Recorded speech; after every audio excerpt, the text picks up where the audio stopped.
And to begin KCAL 9 News at 7 a.m. with breaking news, a dangerous rescue in Thailand. 4 boys who have been trapped in a cave for weeks have been rescued.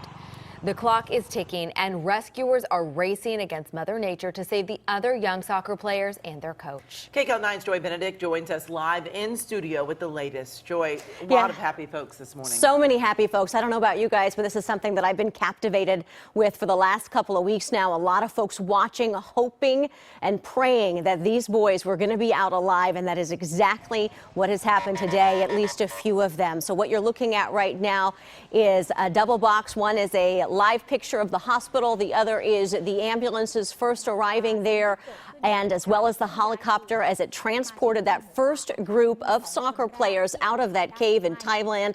It happened just a few hours ago. Now, they did just wrap up a news conference shortly ago, and what they said there in Thailand is that the rescue itself started at 10 a.m. this morning.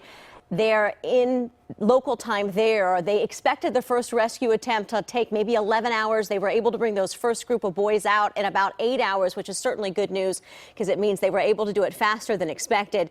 But certainly a very tough rescue that we've been talking about for a couple of weeks now. You have to understand that there are 12 boys and their soccer coach that have been trapped inside this cave after they went missing on June 23rd. They were exploring the cave after some sort of a soccer practice when monsoon flooding cut off their escape route, and it even prevented rescuers from finding them for 10 days. So ever since then, they've been trying to come up with a plan about how to get these boys out. They debated possibly even putting them in full scuba gear and having them go out, but they were lucky today. They said the waters had receded enough that they thought that they could go in and do this, and that's exactly what they did.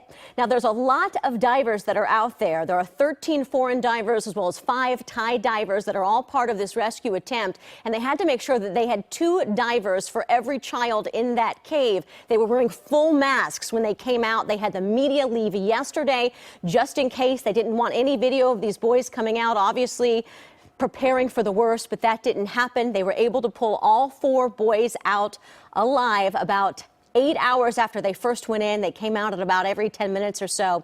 Now, as for what happens next, that's the next debate, right? There's still more people that are trapped inside that cave. There is big concern about oxygen levels, more rains, and how they can possibly get back in and out there and when they can do that. And that's what they're meeting about right now. They are discussing when they can start the next wave of rescue operations. We're likely going to see about the same thing, about 4 people coming in and out at a time.